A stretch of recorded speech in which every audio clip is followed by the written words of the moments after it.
जय स्टूडेंट, अस्सलाम वालेकुम। आज हमारा टॉपिक है डिमॉर्गन लॉज।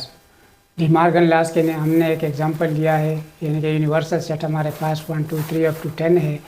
सेट ए है हमें 3 4 5 6 और बी 5 6 7 8।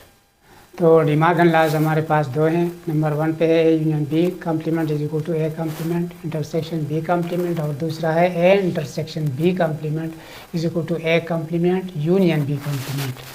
तो फर्स्ट लॉ को हम पहले प्रूव कर लेते हैं। पहले ब्रैकेट वाला अमल करेंगे, ए यूनियन बी करेंगे। ए और बी को जब हम यूनियन कर लेंगे तो 3 4 5 6 7 8 आएगा। कम्प्लीमेंट इसी तरह हम उतारेंगे, जब तक कम्प्लीमेंट ना लिया गया हो तो इसको कम्प्लीमेंट वाला प्राइम जो है सिंबल उसको हम रखेंगे। तो अब जब हमने मालूम किया 3 4 5 6 7 8 यू से निकाला, यूनिवर्सल सेट से निकाला, तो लास्ट 2 वाले 9 10 और स्टार्टिंग वाले 1 2 यहाँ पर बच गए। तो ये बराबर होगा इसके। अब ये देखते हैं कि ये किस तरह आया है। तो यहाँ पर पहले ए का कम्प्लीमेंट लिया गया है, फिर इंटरसेक्शन और बी का कम्प्लीमेंट, यानी कि कम्प्लीमेंट हम लेंगे फिर आपस में इंटरसेक्शन करेंगे।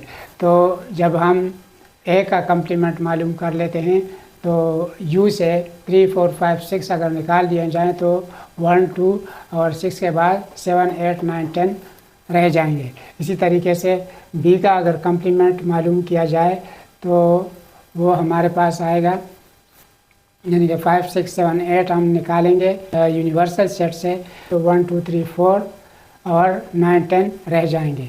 अब इन दोनों का अगर इंटरसेक्शन दिया जाए तो 1 2 9 10 जो कि लेफ्ट हैंड साइड के बराबर आया।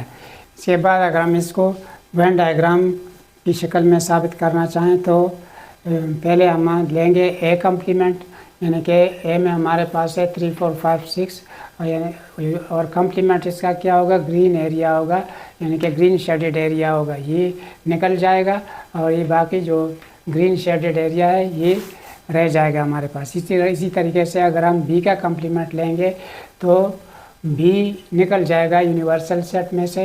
तो बी हमारे पास है 5 6 7 8 5 6 7 8 यूनिवर्सल सेट से जब निकल जाएगा ये ब्लैंक हो जाएगा और 1 3 4 1 2 3 4 और 9 10 रह जाएगा। अब इन का जब हम इंटरसेक्शन लेंगे, यानी कि दोनों एक इसको इसके ऊपर लगाएंगे तो इस तरह सिचुएशन बन जाएगी, यानी कि दोनों का इंटरसेक्शन हो जाएगा। A complement intersection B complement हो जाएगा।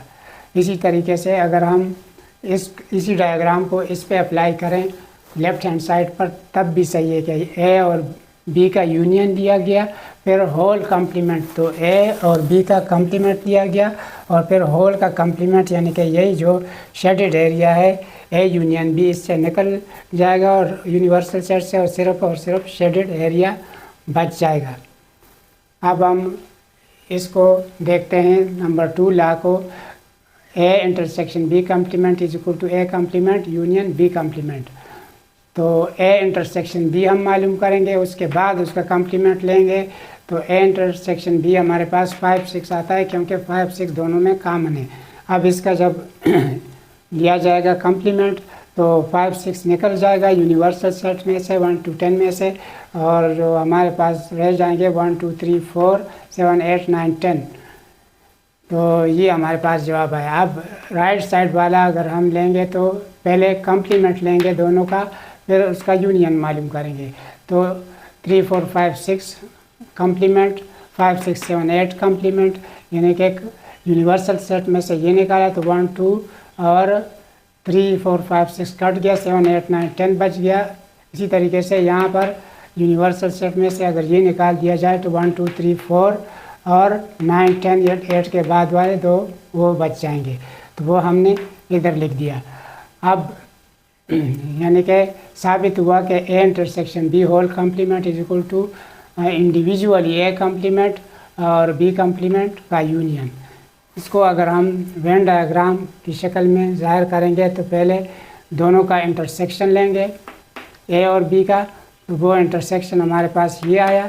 अब इसी इंटरसेक्शन के अलावा जो चीज़ बच जाएगी, क्योंकि A intersection B whole complement है, तो ए इंटरसेक्शन बी जब मालूम किया गया तो वो ये आया। लेकिन यूनिवर्सल सेट में से हम इसको निकालेंगे, क्योंकि A intersection B whole complement है। तो जब ये निकल जाएगा जितना सा एरिया 5, 6 वाला, तो बाकी जो ग्रीन शेडेड एरिया है वो हमारे पास A intersection B whole complement रह जाएगा।